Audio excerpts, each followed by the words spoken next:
C'est l'heure de se rendre du côté de Yaoundé, où nous sommes très bien attendus par Ghislain Pierre et Sono pour la revue de presse, Thierry. Monsieur Ghislain Pierre Sono, le cœur enflammé de joie ce matin, en ce début de semaine, je vous passe l'antenne. Bien le bonjour. Voilà, bonjour Thierry Carole, bonjour également à Patricia Keyi. En ce début de semaine, effectivement, à Yaoundé, la capitale camerounaise, je vous accueille le cœur enflammé de joie, vous, mais également les millions de téléspectateurs de Canada International, ceux du Cameroun et du monde, ceux qui sont chargés fort d'informations. Bienvenue donc à ce rendez-vous. C'est la revue de presse du Canal Matin et donc sur Canada International, la nation camerounaise qui s'est portée samedi dernier comme un seul homme. Le deuil national qui a été observé dans les 10 régions du pays et même au-delà. Un moment de recueillement qui a donc marqué le quotidien camerounais à capitale public Cameroun Tribune, dont la livraison du jour revient sur les grands moments de la journée de samedi dernier. Recueillement, communion de cœur, prière et aussi condamnation de l'horreur de Kumba. Une semaine plus tôt, c'est cette ambiance d'union et d'unité que propose donc Cameroun Tribune, le quotidien camerounais à capitale public, édition de ce lundi. Même son de cloche également au quotidien Le Soir ce matin, qui s'attelle donc à montrer comment le deuil national a été matérialisé côté armée et défense nationale. C'était pour ainsi dire l'occasion de voir Joseph Betty Assom, qui était à l'œuvre, le ministre délégué à la présidence de la République chargé de la défense, aura donc procédé à la mise en berne du drapeau national à l'occasion de ce deuil national. C'était donc samedi dernier. The Guardian Post, quotidien camerounais d'expression anglaise au siège imposant à Yaoundé, nous fait rester à Kumba, dans la région du sud-ouest camerounais. Question d'aller voir ce qui se passe là-bas et qui est un peu plus gai comparativement à cette horreur d'il y a donc une semaine. Il y a donc eu plus de peur que de mal dans la succession à la tête de la mairie de la cité haute, c'est-à-dire Kumba. Et le journal nous renseigne que finalement, c'est donc un candidat qui l'emporte avec 64 voix contre 11 seulement. Et bien, désormais, le maire de Kumba, ce sera donc Grégory Mewanou qui avait face à lui un certain Kelengo. Retour à la douleur de Kumba, je l'indiquais tantôt, qui s'est produite il y a une semaine maintenant. Douleur de Kumba, douleur du Cameroun avec le journal L'Estafette du monde intellectuel. Quoi qu'il en soit, dit-il, postule ainsi le journal, eh bien, le deuil national a eu lieu et c'est tout bénéfique pour l'unité nationale, sauf qu'aux victimes donc, et même à l'ensemble du pays, un seul homme n'a pas répondu physiquement à l'appel. Cet homme-là, dit le journal, c'est le président Paul Biya. Au-delà des écrits, le journal estime que le président de la République ne s'est pas totalement montré, du moins sur le plan physique, question lui aussi de participer à ce deuil national. Néanmoins, Meyome Salah Hebdo, en kiosque ce lundi, rapporte que peu importe, l'essentiel, c'est que le pays soit debout contre la terreur, des horreurs. Dans une de ses explications, le journal donne à faire un rapprochement entre certains Camerounais des zones de financement extérieur, notamment pour ce qui est des Camerounais qui ont participé au financement plus ou moins direct de ces sécessionnistes-là. Le quotidien Le Messager de Jean-François Chanon se situe dans le prolongement de la gestion de la crise dite anglophone au Cameroun depuis pratiquement 4 ans maintenant, en signifiant la peine qu'endurent les déplacés du nord-ouest et du sud-ouest. Ils se recrutent par dizaines de milliers et sont dans une disette qui leur oppose le manque de nécessaires alimentaires et même élémentaires. Et d'ailleurs, le journal décrit qu'il s'agit simplement d'un repas, un mauvais repas qui leur est proposé au quotidien. Hélas, et voici des ennuis à la belle étoile, les nuits avec des ennemis. La situation de ceux qui sont partis de leur terre natale est quelque peu critique. Elle est décrite par le journal ce matin. La situation de crise dans le nord-ouest et le sud-ouest camerounais n'a que trop duré, clame pour sa part l'indépendance, on l'indiquait tout à l'heure. Eh bien, cela fait bientôt 4 ans maintenant. Le journal s'apprête à redire que cette guerre, hélas, profite à certains Camerounais. Au-delà des financements extérieurs, il y a lieu de voir clair dans la pérennisation de la guerre depuis 4 ans maintenant, comme pour faire un parallèle avec Bakassi hier. Le quotidien bleu, le jour du jour, quant à lui, défie toute situation, se préoccupe plutôt de la situation, on va dire, sécuritaire des enseignants comme étant quelque peu précaire depuis notamment que les sécessionnistes, les terroristes ont appris à la République qu'ils peuvent faire des intrusions dans les écoles et enlever par là même la vie aux enfants. Il veut plus de protection pour parler ainsi des enseignants. C'est le sens à donner à leur cri d'alarme qui, si rien n'est fait, aboutirait à ce qu'il est convenu d'appeler une rupture de travail. Oui, les enseignants exerçant dans le nord-ouest et le sud-ouest camerounais menacent de faire grève si l'on s'en tient au journal. Dans le cahier politique pour ce qui est de la voix du centre, eh bien, il s'agit d'annoncer l'éternel retour de Tif Mila Assoute au Bercail, mais tout comme c'est du côté de l'Europe, et dit donc vouloir revenir au pays, question d'achever ce qu'il avait commencé il y a une vingtaine d'années, c'est-à-dire prendre le pouvoir. Et à propos du pouvoir, le quotidien L'Avenir en kiosque cherche parmi les étoiles celui ou celle qui succéderait au trône de Paul Biya a étudié. Les pronostics vont bon train, y compris dans la famille présidentielle, selon un ressenti que propose le journal L'Avenir, édition de ce jour. Une question d'intégration par l'histoire, c'est ce que propose Thierry Ndong Ouna et son journal Intégration en kiosque. Il revient sur la rencontre de Brazzaville du côté du Congo-Brazza, un colloque pour se parler à cœur ouvert entre la France et l'Afrique centrale. Il en résulte un contentieux au moins historique qui rend ainsi l'Afrique centrale hystérique vis-à-vis de la France à cause notamment de sa posture prédatrice et justement parce que cela est doublé d'une espèce d'ingratitude. C'est un peu le ressentir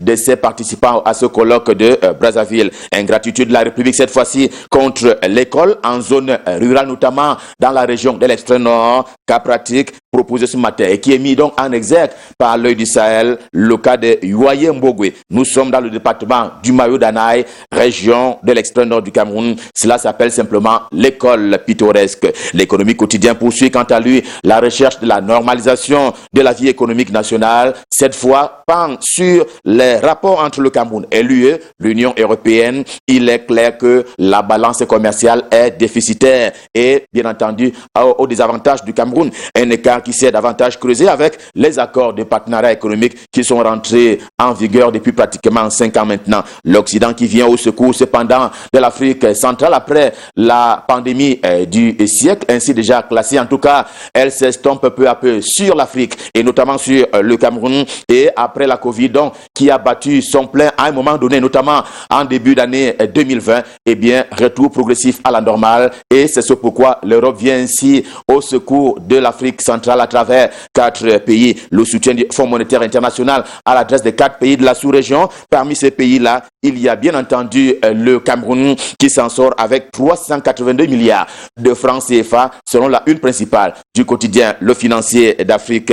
Un sujet qui n'est pas si loin de l'économie avec un zeste de politique. C'est le journal Le Municipal qui est de retour lui aussi en kiosque. Le journal qui insiste ce matin pour dire la colère des maires, les chefs des exécutifs municipaux dans leur compréhension de l'accompagnement de la décentralisation. Ils l'ont martelé, rappelle le journal, lors des dernières assises du Conseil national de la décentralisation dont on sait qu'il est présidé par le Premier ministre chef du gouvernement, Joseph John Ngouté lui-même. Municipalité encore, cette fois-ci côté élection, il faut bien dire avec le quotidien Mutation de Gab, Georges Alain Boyomo, que le successeur d'Émile Andy à la tête des CVUC, communes et villes unies du Cameroun, il sera très bientôt connu. Pour ainsi dire, il y a 3 prétendants pour un fauteuil et les 3 portraits sont proposés à la manière, bien entendu, des mutations dans la présente édition. Le journal du Planter est en kiosque. Il s'est fait d'ailleurs une place au soleil par cette annonce selon laquelle 150 millions de francs CFA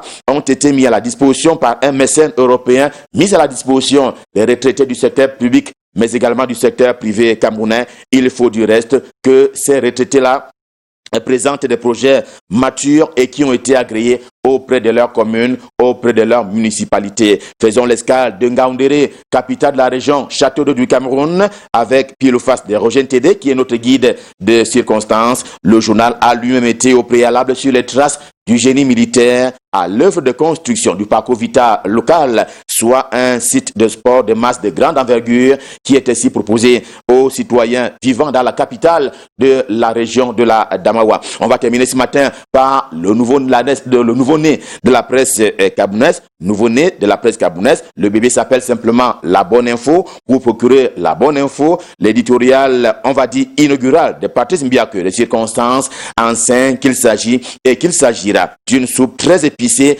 au goût des lecteurs. La Bonne Info, c'est en 12 pages. Le quotidien est en kiosque dès ce matin.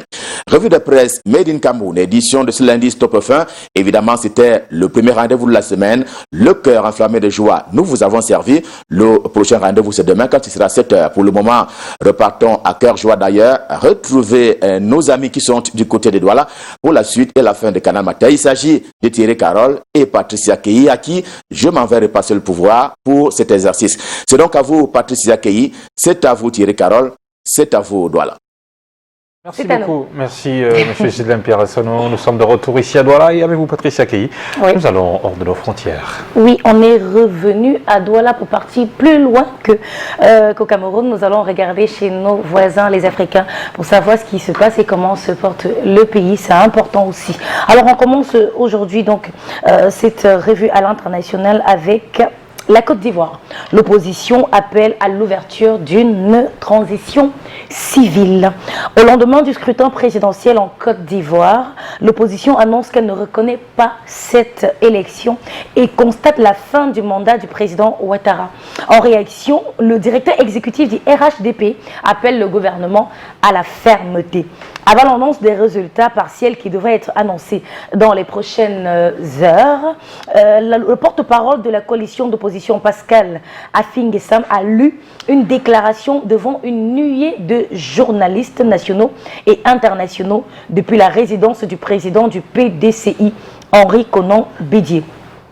En RDC, le pouvoir débute les consultations annoncées par le président Tshisekedi. Les consultations annoncées par le président Tshisekedi débutent ce lundi, ce jour de novembre. Des rencontres courtes suivies de dépôts de mémos, le cas échéant.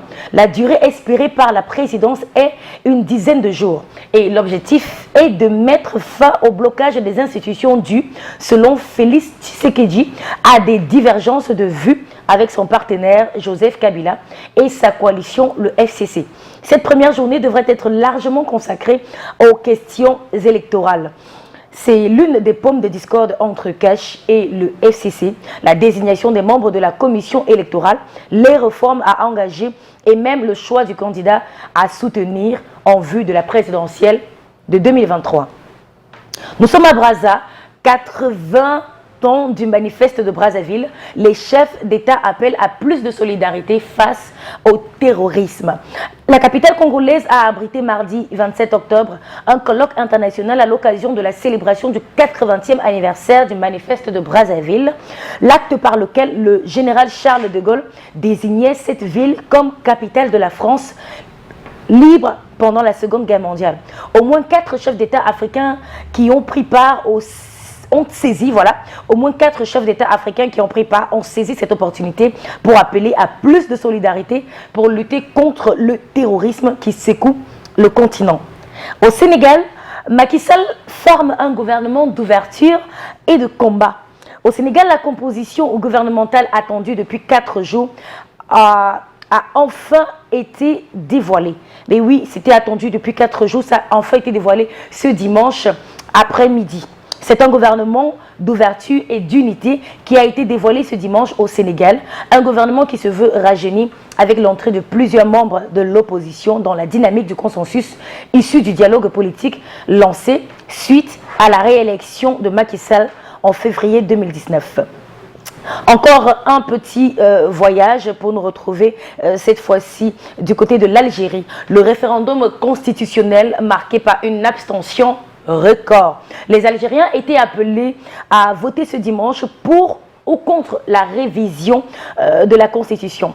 Un projet initié par le président et présenté par le pouvoir comme censé répondre aux aspirations du Irak. Les Algériens ont massivement boudé ce scrutin. Selon l'autorité nationale indépendante des élections, le taux de participation s'établit à moins de 24%.